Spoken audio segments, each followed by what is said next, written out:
تبارك وتعالى في موضع آخر وأقيموا الصلاة وآتوا الزكاة واركعوا مع الراكعين. وقال الله عز وجل وأقيموا الصلاة وآتوا الزكاة وأطيعوا الرسول لعلكم ترحمون.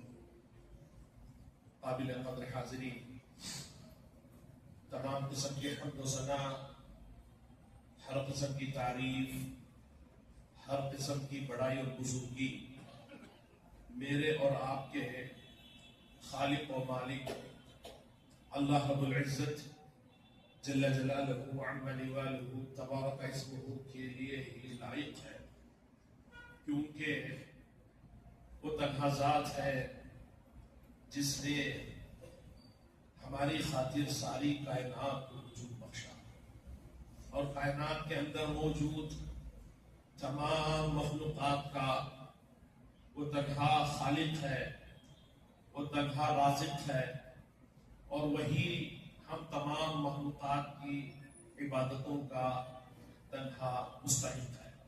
اس کے علاوہ کوئی ذرہ برابر بھی کسی قسم کی عبادت کا مستحق نہیں ہے۔ اس کے علاوہ جتنی بھی عبادت اس دنیا میں کی جاتی ہے سارے معبودین باطل ہیں، جھوٹے ہیں، ان کا کوئی حق کائنات میں نہیں ہے۔ بعد میں آخر زمان احمد مصطفیٰ محمد مصطفیٰ صلی اللہ علیہ وسلم پر لا تعالیٰ درود و سلام ہو، جنہوں نے اللہ کی توحید کو، رب کی بتائی باتوں کو ہم تک کما حق پہنچایا۔ محترم حضرات، ہم اور آپ یہ جانتے ہیں کہ رمضان المبارک کا مہینہ بڑی رحمتوں والا، بخششوں والا، اور آپس میں خیر سگالی والا، ایک دوسرے پر رحم کرنے والا اور صبر و تحمل والا، عبادتوں والا، ریاضتوں والا، صدقات و خیرات میں کثرت سے آگے بڑھے جانے کا یہ مہینہ ہے۔ ہر قسم کی عبادت کو جناب محمد رسول اللہ صلی اللہ علیہ وسلم اور آپ کے اصحاب اس مہینے میں کثرت سے ادا کیا کرتے تھے، چاہے وہ قیام اللیل ہو، یا پھر صدقات و خیرات ہو، یا پھر دیگر نیکیاں ہو۔ اس مہینے میں کیے جانے والے تمام اعمال بنسبت دوسرے مہینوں کے زیادہ اجر و ثواب کے ذریعہ اور باعث ہیں۔ محترم حضرات، میں آج آپ کے سامنے جس موضوع پر بات کرنے کے لیے کھڑا ہوں وہ ہے زکوٰۃ۔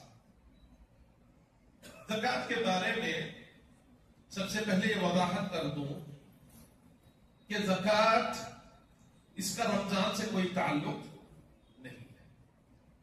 رمضان المبارک کا مہینہ آنے سے ایک دو مہینے پہلے بھی آپ پر زکوٰۃ واجب ہو سکتی ہے۔ زکوٰۃ کا ڈیفینیشن کیا ہے؟ کسی انسان کا وہ مال جو مال اس کے خرچ سے زائد اس نے جمع کر رکھا ہے، اور اس کی ایک مقدار، سونے کی ایک مقدار ہے 85 گرامز، چاندی کی مقدار ہے، اناج کی مقدار ہے، اس طریقے سے مختلف مال کی شکل کی مختلف مقدار شریعت نے طے کی ہے۔ اس مقدار پر وہ مال پہنچ جائے اور اس مقدار پر وہ عرصہ گزر جائے جو عرصہ شریعت نے بتایا ہے، وہ زمانہ گزر جائے جو زمانہ شریعت نے بتایا ہے۔ سونے پر، چاندی پر، کرنسی پر، سکوں پر شریعت نے بتایا کہ ایک سال اگر گزر جاتے ہیں جمع کیے ہوئے مال پر تو انسان پر زکوٰۃ فرض ہو جاتی ہے۔ وہ ایک سال جنوری میں بھی ہو سکتے ہیں، یا آپ قمری سال کے حساب سے لیں، محرم میں بھی ایک سال ہو سکتا ہے، سفر میں بھی، ربیع الاول میں بھی، جب بھی ایک سال ہو جائے مال کے جمع کرنے کے بعد اس پر زکوٰۃ فرض ہو جاتی ہے۔ ہاں، یہ گنجائش ہے کہ تھوڑا سا تاخیر آگے پیچھے کر کے انسان اس مال کو ادا کر سکتا ہے۔ تو رمضان سے اس کا کوئی تعلق نہیں ہے، لیکن اکثر یہ دیکھا گیا ہے کہ مسلمانوں کی ایک بڑی تعداد اپنی زکوٰۃ کو رمضان المبارک کے مہینے میں نکالتے ہیں۔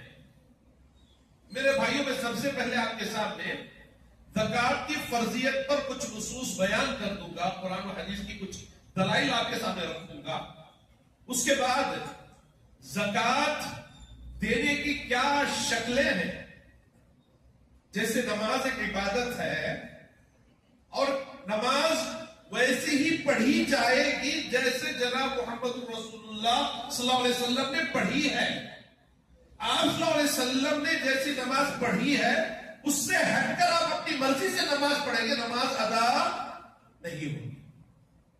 نماز فرض ہے، 4 رکعت ہے اور رکوع ہے، اس کے بعد سجدہ ہے، 2 سجدے ہیں، قیام ہے، فلاں ہے. نماز کی ساری شکل آپ کے سامنے ہے اور نماز انہی اوقات میں پڑھنی ہے جو اوقات طے شدہ ہے. ہر فرض عبادت آپ صلی اللہ علیہ وسلم کے طریقے کے عین مطابق ہو تبھی قابل قبول ہے.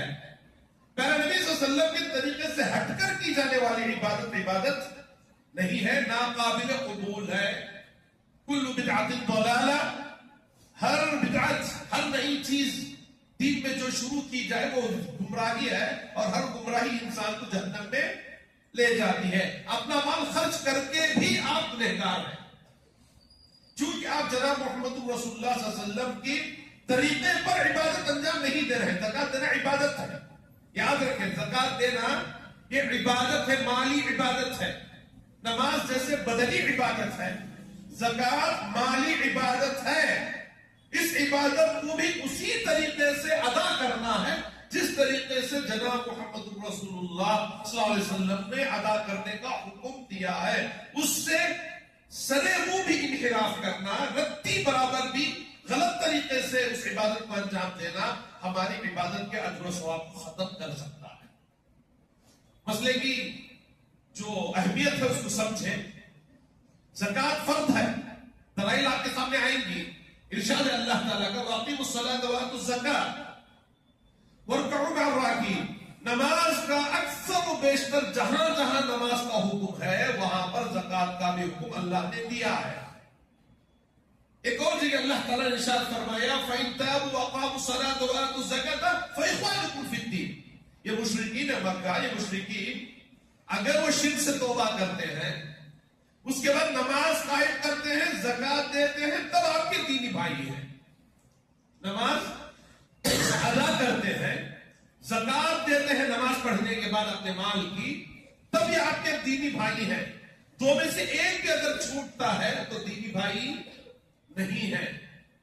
منکر صلاۃ بھی اسلام سے خارج ہے اور زکات کا منکر بھی اسلام سے خارج ہے. زکات کا انکاری بھی اسلام سے خارج ہے. تو میرے بھائیوں، اللہ تعالیٰ کا یہ حکم وَمَا أُمِرُوا إِلَّا لِيَعْبُدُوا اللَّهَ مُخْلِصِينَ لَهُ الدِّينَ حُنَفَاءَ وَيُقِيمُوا الصَّلَاةَ وَيُؤْتُوا الزَّكَاةَ وَذَلِكَ الدِّينُ الْقَيِّمُ. یہی اصل دین ہے. کیا؟ اخلاص کے ساتھ نماز ادا کرنا، توحید پر قائم رہنا، نماز ادا کرنے کے بعد زکات دینا. زکات دینا. اور آپ کو معلوم ہے، مشہور حدیث ہے، ہمارے ہر مکتب میں بچوں کو پڑھائی جاتی ہے، بنی الاسلام علی خمس. اسلام کی جو عمارت ہے وہ 5 چیزوں پر کھڑی ہے. اسلام کی جو عمارت ہے، اسلام کی جو بلڈنگ ہے، 5 پلرز پر کھڑی ہے. وہ پلر کیا ہیں؟ توحید، شہادت اللہ الہ الا اللہ، ایک اللہ کی گواہی دینا، وإقام الصلاۃ، نماز قائم کرنا، وإیتاء الزکاۃ، نماز جیسے ہی توحید جیسے ہی مانو گے، تسلیم کرو گے، نماز ادا کرنی پڑے گی.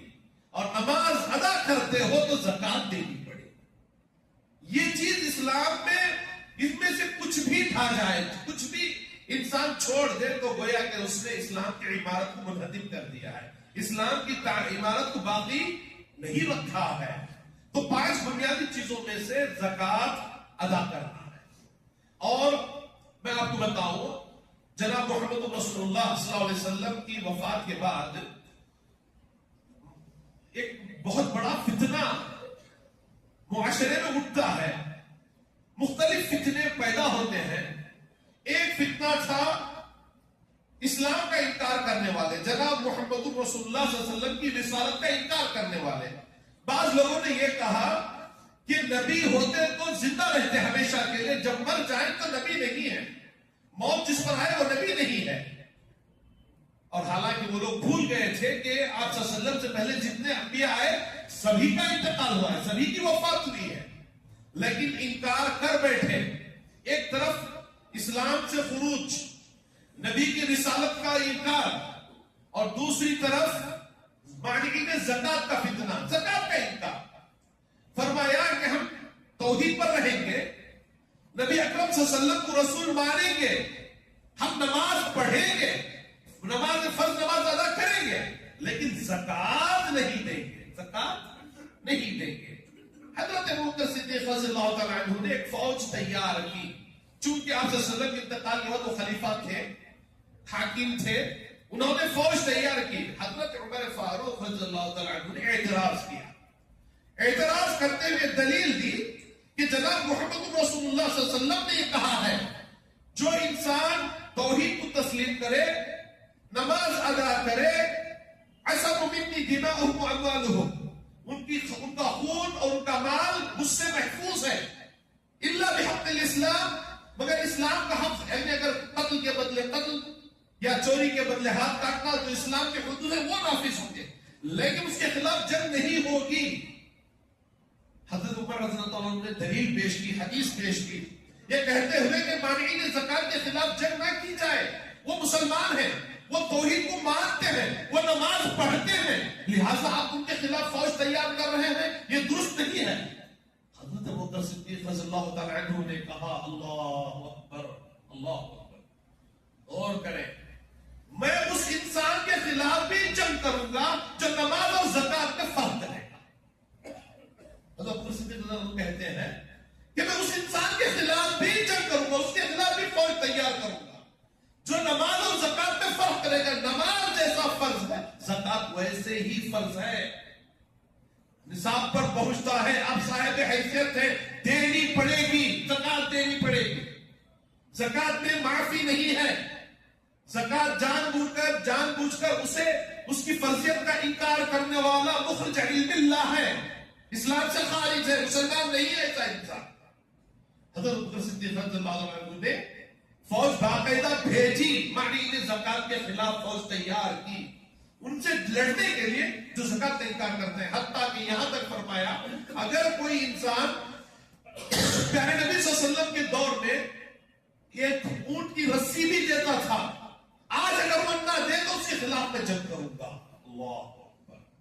زکات کا معاملہ بہت گمبھیر ہے میرے بھائیوں، لیکن ہم یہ دیکھتے ہیں کہ ہمارے معاشرے میں ایک تو زکات بہت کم نکالی جاتی ہے، بہت کم نکالی جاتی ہے، چوری کی جاتی ہے زکات کے اندر، اگر جو لوگ نکالتے ہیں وہ نبی اکرم صلی اللہ علیہ وسلم کے طریقے پر نہیں نکالتے، پیارے نبی صلی اللہ علیہ وسلم کے اسوے پر نہیں نکالتے، آپ صلی اللہ علیہ وسلم کی تعلیمات کے مطابق نہیں نکالتے۔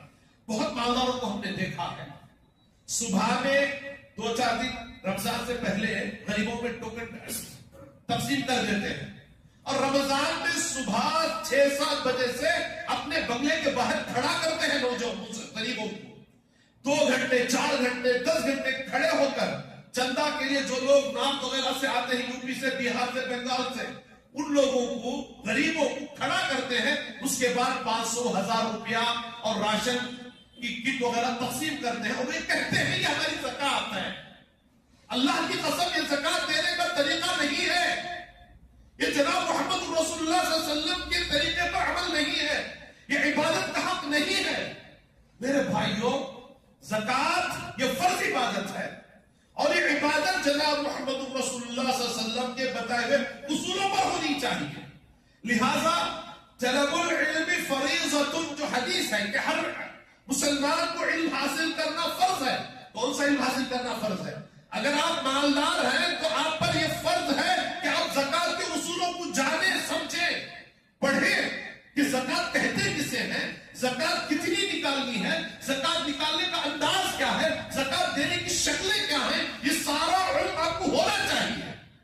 آپ سائنس اور ٹیکنالوجی کے عالم ہیں، آپ فلاں سافٹ ویئر انجینئر ہیں، یہ کے ماہر ہیں، ڈاکٹر ہیں، ہر قسم کا علم رکھتے ہیں، لیکن آپ کو زکات دینے کا علم نہیں ہے تو آپ اللہ کے پاس جواب دہ ہیں، پوچھے جائیں گے آپ کو۔ آپ کے مال میں زکات جناب محمد رسول اللہ صلی اللہ علیہ وسلم کے بتائے اصولوں پر دینی چاہیے. لہٰذا یہ موقع ہے، میں آپ کو یہ زکات یہ ٹاپک اٹھانے کا ذریعے مقصد یہ تھا کہ ابھی اتوار کے دن مدرسہ جامعہ محمدیہ منصورہ میں مختلف بڑے اور جید بہترین فقہ ماہر علماء کی نگرانی میں ایک پروگرام طے پایا ہے جس کا بحث صرف زکات ہے کہ زکات کیسے نکالی جاتی ہے، کس مقدار پر نکالی جاتی ہے، زکات کن کن چیزوں پر واجب ہے. تمام تفصیلات آپ کے سامنے دی جائے گی. اسی اتوار بعد نماز ظہر سے مغرب تک ہے اور افطار کا انتظام ہے. لہذا ہر اس بھائی کا وہاں موجود ہونا ضروری ہے جو انسان زکات کا جس پر زکات فرض ہے، جو مالدار ہے، جو زکات اپنی مقدار تک اس کا مال پہنچتا ہے، ہر انسان کو جانا ضروری ہے. تو میرے بھائیوں، زکات کے ادا کرنے کے جو آداب ہیں، زکات ادا کرنے کے جو طریقے ہیں، وہ جناب محمد رسول اللہ صلی اللہ علیہ وسلم کے طریقے پر ہیں. حضرت معاذ بن جبل رضی اللہ تعالیٰ عنہ کو اللہ کے نبی صلی اللہ علیہ وسلم بھیجتے ہیں ایک لشکر دے کر مشرکین کے قریب پاس بھیجتے ہوئے وہ نصیحت کرتے ہیں کہ سب سے پہلے ان کو جنگ کرنے سے پہلے، جہاد کرنے سے پہلے ان کو ایک اللہ کی طرف بلانا، ان سے اچھی بات چیت کرنا، ان سے عمدہ گفتگو کرنا، ان کو ایک اللہ کی طرف بلانا. اگر یہ بات مان لیتے ہیں کہ اللہ ایک ہے تو ان سے کہنا کہ میں ان کا اللہ کا رسول ہوں. اگر یہ بات تسلیم کر لیتے ہیں تو ان سے یہ کہو کہ ان پر اللہ تعالیٰ نے نماز فرض کی ہے دن میں 5 مرتبہ. اگر اس کو بھی تسلیم کر لیں تو ان سے کہنا کہ ان پر ان کے مال میں زکات فرض ہے سال میں 1 مرتبہ. تؤخذ من اغنیائہم وترد الی فقرائہم. یہ ڈیفینیشن آپ صلی اللہ علیہ وسلم نے بتایا کہ تؤخذ من اغنیائہم وترد الی فقرائہم. وہ زکات کیا ہوگی؟ زکات کسے کہتے ہیں؟ جو ان کے مالداروں سے لی جائے گی، انہی کے غریبوں میں دے دی جائے گی. اب یہاں کرناٹک میں، بنگلور میں، آپ کے پڑوس میں، آپ کے خاندان میں آپ کا بھائی، آپ کی بہن، آپ کی چچا زاد بہن، آپ کا میرا بھائی غریب ہے، مفلس ہے، لاچار ہے، مجبور ہے، پریشان ہے. اب وہ چندہ دیتا ہے لوگوں کو کھڑا کر کے، نارتھ والوں کو، یو پی، بہار، بنگال والوں کو، اور جبکہ اس کا گھر اس کے چراغ تلے اندھیرا ہے. میرے بھائیوں، زکات ادا کرنا نہیں ہے. زکات کے اصول کو سمجھے. تؤخذ من اغنیائہم وترد الی فقرائہم. زکات کا ایک سب سے اہم مصلحت یہ ہے کہ تمہارے مالداروں سے لی جائے گی، تمہارے فقیروں میں تقسیم کر دی جائے گی، تمہیں میں تقسیم کر دی جائے گی. زکات کا ڈیفینیشن ہے. آپ سے وسلم نے صحابہ جب جاتے جہاد کے لیے، غزوات ہوتے، جنگیں ہوتی، مال غنیمت آتا تو مدینے کو جو دارالحکومت تھی خود سے حصہ مدینے کی طرف آتا. خود سے حصہ کہتے ہیں جو کچھ مال غنیمت سے حاصل ہو جائے اس کا 5واں حصہ مدینے کی طرف بھیجا جاتا. یہ اسلامی اصول ہے، دارالحکومت کی طرف بھیجا جاتا. لیکن کبھی آپ تاریخ میں یہ گواہی، یہ دلیل نہیں دے پائیں گے کہ زکات کی رقم وہاں سے وصول کر کے لوگوں کو بھیجی گئی، مدینے کو بھیجی گئی. زکات کی رقم جب بھی وصول کی گئی ہے انہی کے درمیان تقسیم کر دی گئی ہے جہاں سے زکات لی گئی تھی. تو زکات کے سب سے پہلے مستحق ہمارے اپنے خاندان کے لوگ ہوں گے، ہمارے اپنے بھائی بہن ہوں گے، ہمارے اپنے قریبی رشتہ دار ہوں گے، ہمارے خاندان میں جو یتیم ہے، بیوہ ہے، مجبور ہے، وہ لوگ سب پہلے زکات کے مستحق ٹھہریں گے. اور زکات کا جو تقسیم کا اصول ہے، بیت المال ہی سے اسلامی تصور زکات کا پیدا ہوتا ہے. زکات ایک جگہ اکٹھی کی جاتی ہے، بیت المال کے نام پر زکات ایک جگہ جمع کی جاتی ہے، اس کے بعد اس کو تقسیم کیا جاتا ہے. اور اس کے بہت بڑا میدان ہے، اس پر علماء نے بہت کتابیں لکھی ہیں، اور ہمیشہ لوگوں کے ذہنوں میں زکات کے مسائل کو لے کر اشکالات، سوالات ہوتے ہیں. لہٰذا ایسے محاضرات کو آپ اٹینڈ کریں، اس کو دیکھیں اور اس میں آپ علم حاصل کریں، اور جن جن پر زکات فرض ہے ان پر زکات سے متعلق معلومات کو حاصل کرنا فرض ہے. اللہ تعالیٰ سے دعا ہے اللہ تعالیٰ ہم تمام کو کہنے سننے سے عمل کی توفیق دے. اللہ تعالیٰ ہر طرح کی، ہر قسم کی عبادتوں کو جناب محمد رسول اللہ صلی اللہ علیہ وسلم ہی کے طریق پر انجام دینے کے لیے توفیق نصیب فرمائے. اللہ تعالیٰ اس رمضان المبارک کے بابرکت مبارک مہینوں میں ہماری ٹوٹی پھوٹی عبادتوں کو قبول فرمائے. اللہ ہمیں مزید عبادتوں میں لگنے کی توفیق دے، قرآن مجید کی تلاوت کی توفیق دے، قیام اللیل کی توفیق دے، صیام النہار کی توفیق دے۔ اللہ تعالی ہماری ماں بہنوں کی عزت و آبرو کی حفاظت فرمائے، اللہ ہمارے جان و مال کی حفاظت فرمائے، اللہ امن، آخری سکون ہمارے ملکوں میں اللہ نصیب فرمائے۔ آمین۔ وآخر دعوانا